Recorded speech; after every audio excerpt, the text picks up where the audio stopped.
Welcome to the American Citizens Abroad podcast. I'm Michelle, and today I'm speaking with ACA's Executive Director, Marylouise Serrato. Welcome, Marylouise. Thanks for taking the time to join us today.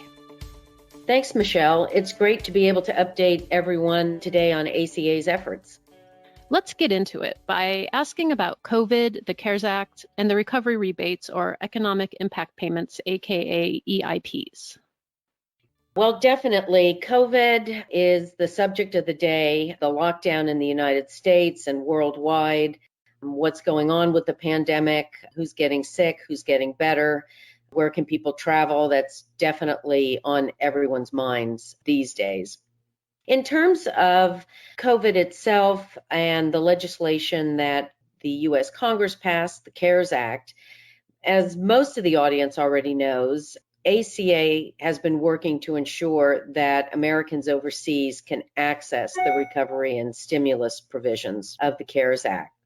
Once ACA heard that the Congress was working on legislation, we wrote to congressmen and the committees stressing that Americans overseas needed to be included in that legislation. Some people thought this was counterintuitive and would really work against efforts for us to ask for tax reform, but if you're going to have a system in place that taxes individuals based on their citizenship, part of our duty as well is to ensure that if there are tax relief programs, Americans overseas need to have access to these. It's only fair. For as long as the legislation is in place as we know it today, it's only fair that Americans overseas are treated fairly. So the committees, they did listen, and as a result, Americans overseas were qualified for the economic impact payments, the EIP, which early on and still today are sometimes referred to as recovery rebates. I won't go into great detail about ACA's advocacy work with the IRS and the congressional offices. In the last ACA TaxCast that you and I did, Michelle, I covered a lot of this and did a deep dive. So perhaps in your show notes, you can include a reference to that podcast for people who really want to get into the subject of things. Today, I'll just try to give you the Cliff Notes summary version. Essentially, once the legislation, the CARES Act legislation was passed and Americans overseas were included, we went out and contacted the IRS, the Treasury, and congressional offices, and we educated them on the fact that there was going to have to be special consideration for Americans overseas in how the CARES Act would be administered. Our big ask for the EIPs or the recovery rebates was to have them distributed by direct bank deposit. And we offered a few ideas on how the IRS would manage this. One of them was the idea of an all-zero return. And this was something that early on in the CARES Act, I think committees were considering. It was something that was used in 2008 when that stimulus program was put into place.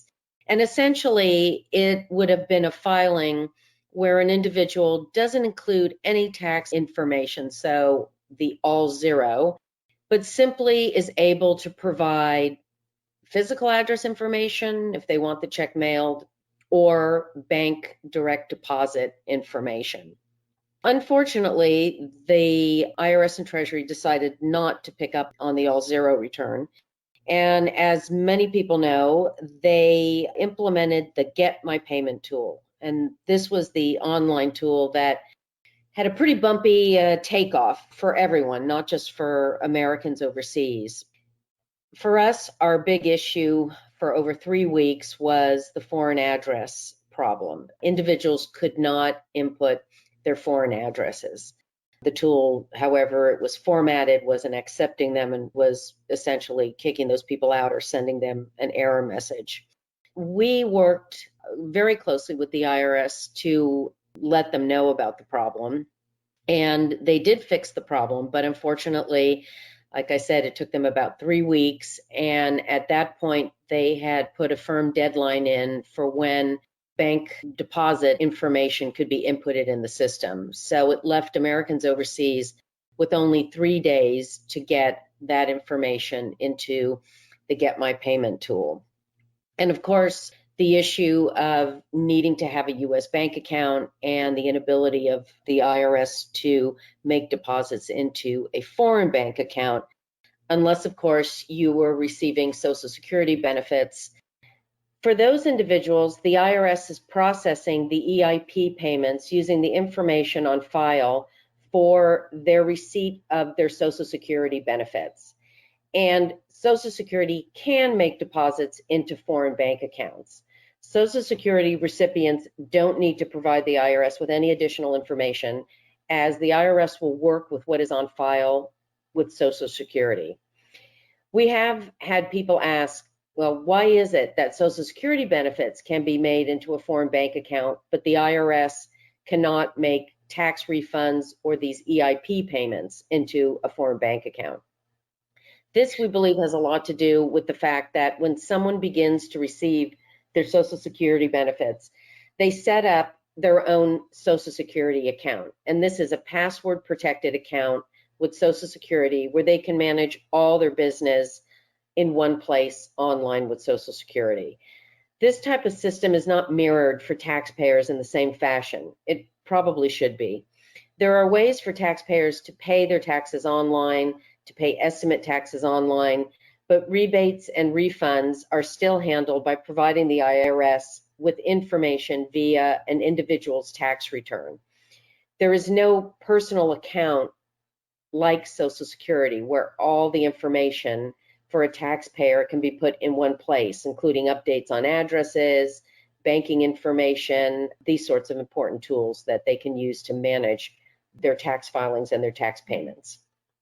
I'm sure what a lot of people want to know now is, how do I find out where my recovery rebate or EIP payment is?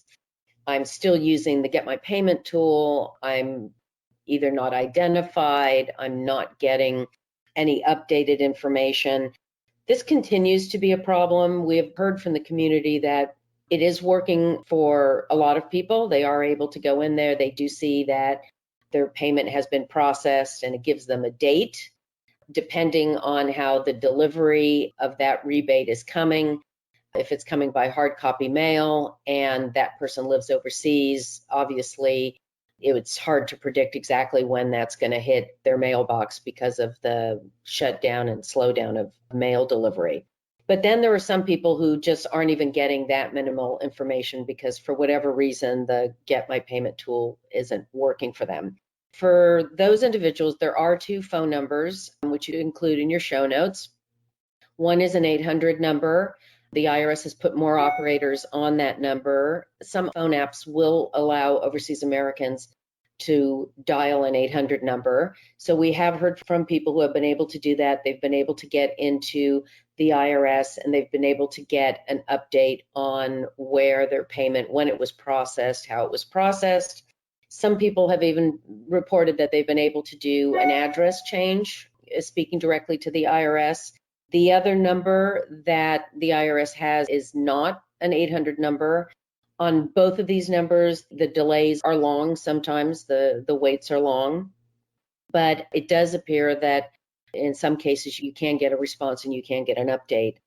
The other recommendation that has been given to us is for individuals to file a form 3911. And this is just a tracking form for your tax rebates.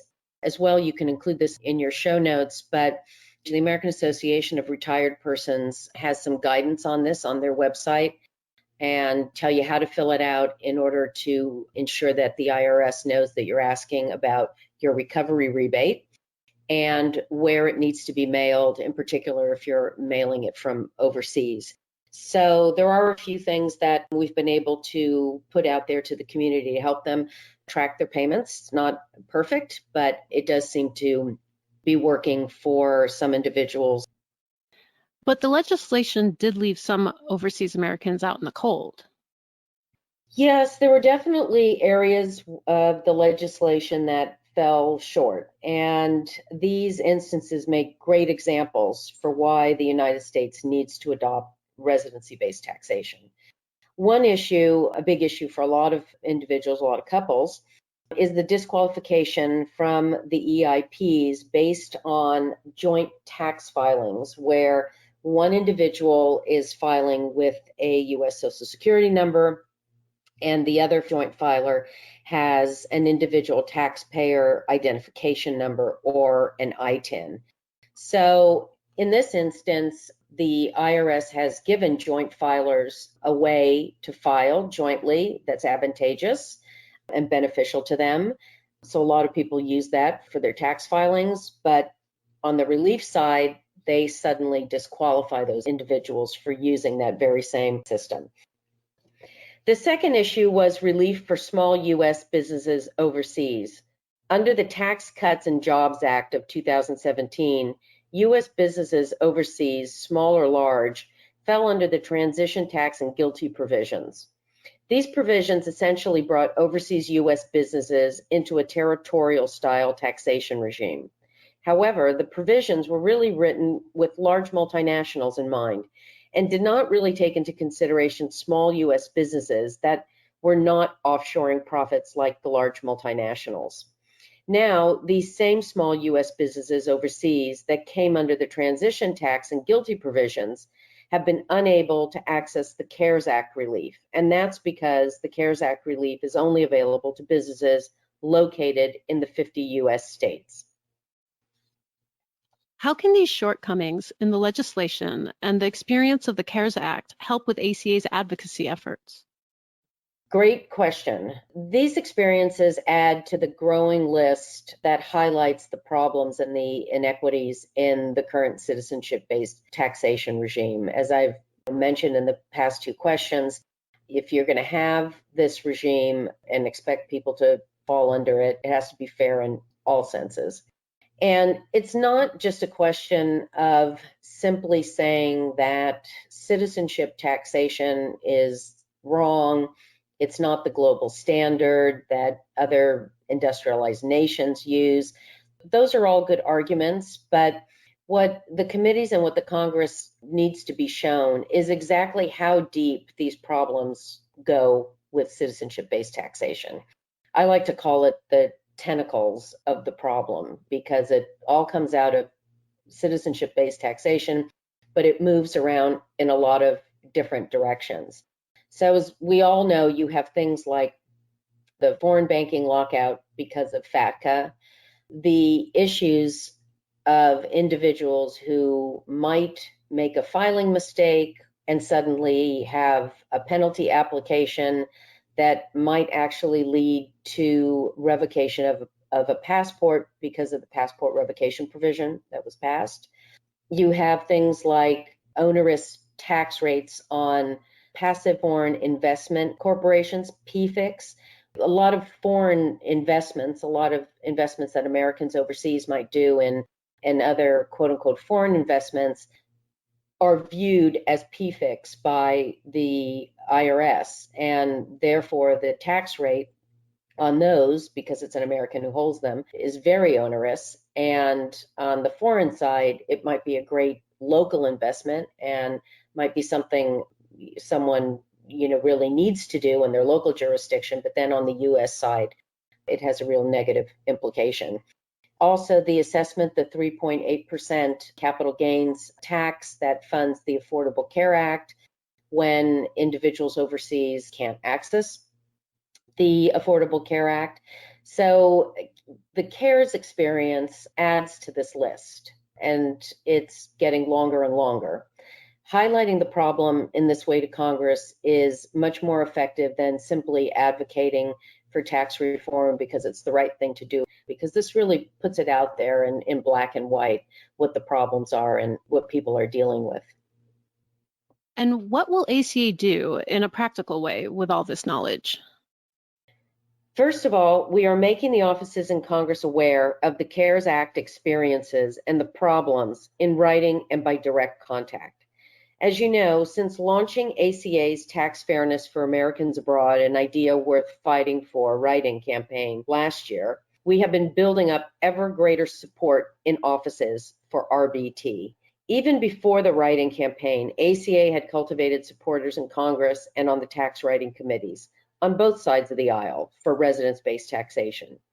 ACA was also the first organization to put pen to paper and outline using our side-by-side comparative showing where changes in the current citizenship-based taxation, or CBT, needed to be made to move to a residence-based or RBT style legislation.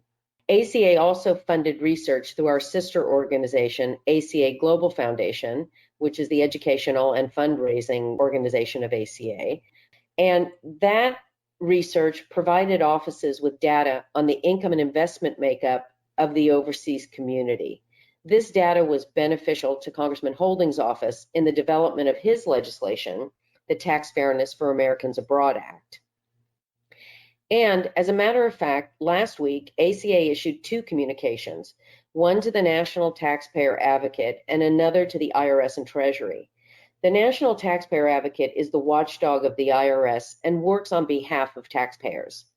Under the previous National Taxpayer Advocate, Nina Olson, who retired last year, the National Taxpayer Advocate was very supportive of the issues and problems of U.S. taxpayers overseas. ACA has been in contact with the new National Taxpayer Advocate, Erin Collins, and her staff these last few months, advocating for tax reform for Americans overseas. And in our recent letter, we highlighted the problems in administering the CARES Act as another reason RBT is needed. However, it must be remembered that the National Taxpayer Advocate does not write tax legislation and can only advise the Congress and be supportive of our issues, which we believe the National Taxpayer Advocate will continue to do. We also wrote to the IRS and Treasury, reiterating the need for a de minimis ruling to take out small U.S. businesses from under the transition tax and GILTI provisions. Again, stressing that residence-based taxation is the ultimate corrective treatment for these problems. But in the interim, they should just remove small U.S. businesses from those provisions. And what is the status of Congressman Holdens' legislation? We hear he's leaving office at the end of this year. Does that mean that his legislative work will stop? That's another great question. Many people in the community that think that without Congressman Holdens' support, there's really no hope for RBT. And that is just really far from the truth. Everyone at ACA is saddened to hear that Congressman Holdens won't be returning to Congress next year.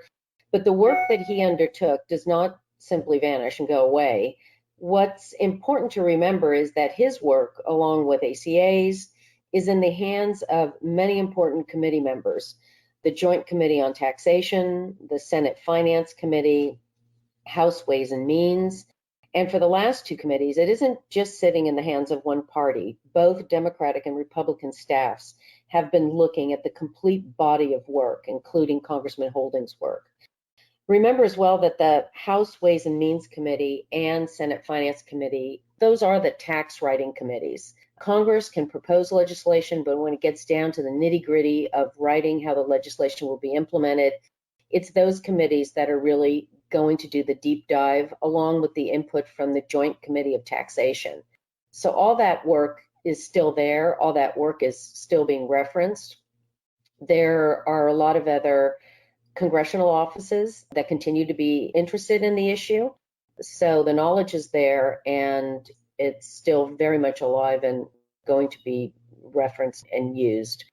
ACA's big push, and this is where the community can continue to help us, is really in calling for hearings. As I mentioned, the important committees have all of Congressman Holdens' work, they have our work, they have work from other organizations, and that now all has to be put on record. It's only by having the subject matter really aired in front of the committees, having them understand how deep the problems of CBT go, and having organizations such as ACA testify, as well as having individuals, people who are living this day to day, can refinements to Congressman Holdens' legislation or new legislation be drafted. It is essential that the tax writing committees understand that the problem isn't about Americans, quote unquote, not wanting to pay taxes. Oftentimes we see that in the media, even when there are articles that speak to U.S. renunciations, it's often couched in the terms of individuals who don't want to pay taxes. But we all know that that is not the truth of the matter. Americans overseas simply don't want to have an unfair tax system that exposes them to double taxation, to reducing their ability to legitimately invest overseas, that blocks them from having basic banking and investment tools to manage their lives, that blocks them from creating business opportunities, and that costs them thousands and thousands of dollars and hours to just simply file. It's in everyone's interest to get this message on record with the committees and out in the general public. How can ACA push these committees to hold hearings? Well, we are starting with the House Ways and Means Committee and the Select Revenue Committee, because that is where tax legislation really begins, so to speak. The write-in campaign I mentioned before is essential. The community and everyone listening to this podcast, I just can't say it often enough, should immediately go to the ACA website and join the write-in campaign asking for hearings. You'll put it in your show notes, the Tax Fairness for Americans Abroad, an idea worth fighting for campaign. It's easy and simple to use. All you need is your US voting address. The ACA platform does the rest. We get the message to your representatives in Congress and to the members of the tax writing committees responsible for calling for hearings. Nearly 15,000 messages have already gone into offices, and ACA is following up with many of those. It's amazing. When I walk through the doors of these offices, they are already aware of the problem and willing to talk because they've received the communication from a constituent through the write-in campaign. This is where community support is key. ACA can always open the door in Congress because we're here working 24/7 on site. Well, right now that's happening a little more via distance, but you know what I mean. However, when there is community support behind us, it makes the task all that much easier. So the tax writing committees can make refinements to the Tax Fairness for Americans Abroad Act or write new legislation. How can ACA's work help with this?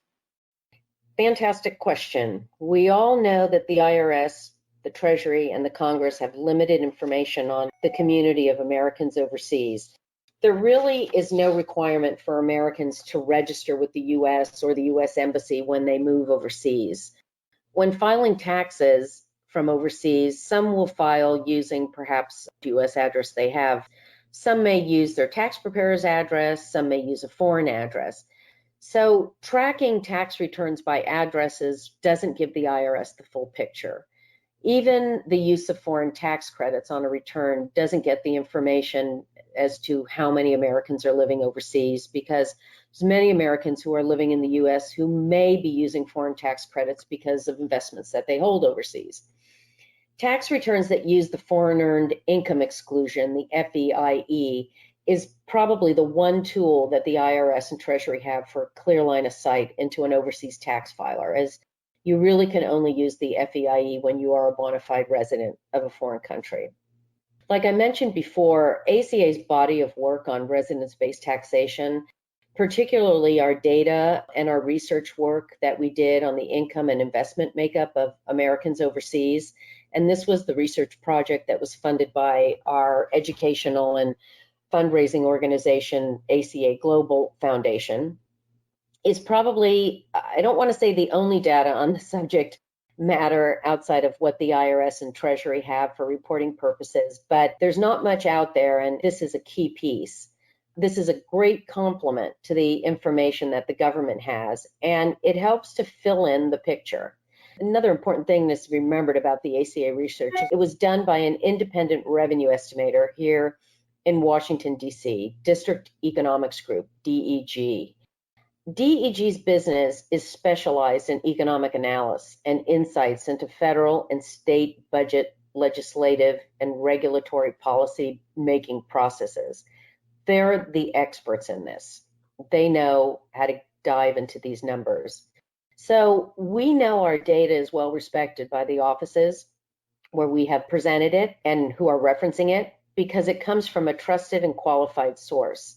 It's great that individuals and others are developing back of the envelope estimates, but when you're dealing with the tax writing committees and the congressional offices that are seriously looking into the problem, They want professional data like what was provided by DEG through our research work.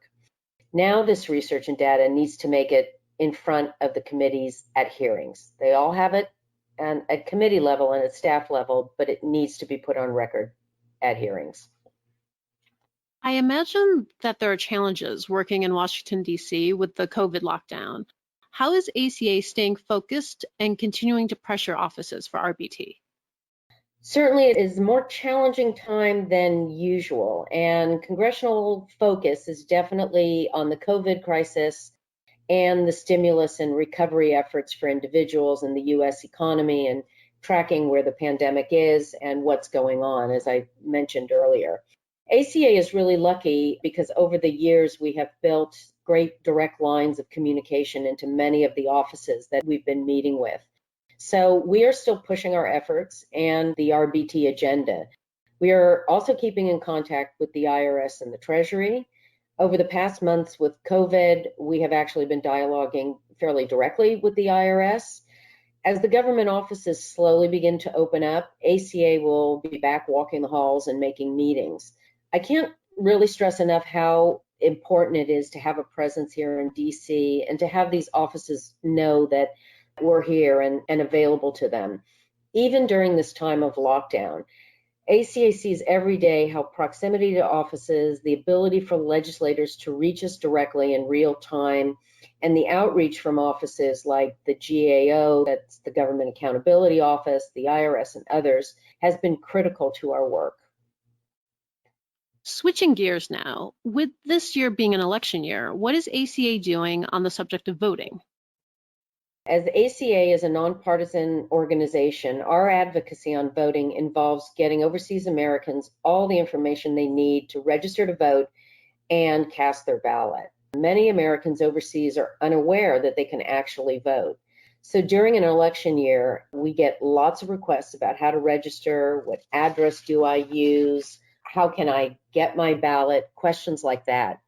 ACA provides some general information on the process via our website, and we refer individuals to the Overseas Vote Foundation, where they can find all the information they need to register and request their overseas ballot. As a complement to our efforts in providing general information, ACA this year launched the Voice Your Vote write-in campaign. Like our campaign for hearings, ACA has given you a really easy-to-use platform where you can go and you can ask the incumbents and candidates and the presidential candidates their opinions on your issues. So it's very simple to use. You use your US voting address, you go in, you have an open platform to ask candidates their opinions and just send it in. It's really easy to use. You mentioned that to participate in the Voice Your Vote and the Tax Fairness for Americans Abroad, an idea worth fighting for campaigns, you need your US voting address. This would normally be the last address you lived at in the US, even if you have no official ties to that address anymore. What about Americans born overseas who have never lived in the US? Can they register to vote? Are they able to use these platforms? This is another great question, and we often get this question coming into ACA. In order to register to vote when you live overseas, you must use your last residential address in the United States, or the last address where you lived. This could be the home that you lived in, which you may still own or you may no longer own. It could be the apartment or house you were renting that you have no current ties to. It could be the dorm room you lived in. And believe it or not, I think it can be the hospital you were born in. Some people interpret a last US residential address to mean that you have had to live some substantial extended time in the United States. We often hear from individuals who were born in the US but left when they were like 6 weeks old.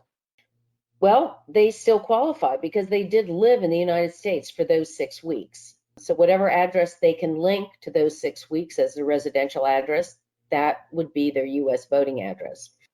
It becomes more complicated for the individuals who were born overseas and never resided or never came back to the US even to reside for some extended period, the individuals you mentioned in your question. There are 37 states that have passed legislation that allows citizens born overseas who never resided in the U.S. to claim a parent's voting residence. I won't list them here, but you can provide them in your show notes. It's unfortunate that not all 50 states allow this, but this is policy that is regulated at a state level. ACA recommends that individuals check out the Overseas Vote Foundation website, as they have a wealth of knowledge. Can you tell us about any other initiatives ACA is working on and any other final thoughts? As I mentioned before, ACA is keeping our focus on RBT and continuing to support efforts that I mentioned earlier in the podcast. We are also looking to partner with organizations and individuals that are also advocating and lobbying for tax reform. These are organizations that are specifically interested in tax reform and advocate, but also conduct research. There are the American Chambers of Commerce that are interested in this subject matter because of the Americans they employ overseas, for example. We are going to be doing more outreach to these groups and build support. ACA is also doing more to get our name out into the community of Americans overseas and into the community of potential Americans overseas, individuals who are considering relocating overseas. ACA can be a great resource for those considering a move because we can educate them on some of the issues they should be aware of and how to prepare themselves and make themselves aware of some of our resources, like the ACA member SDFCU account and the ACA tax directory.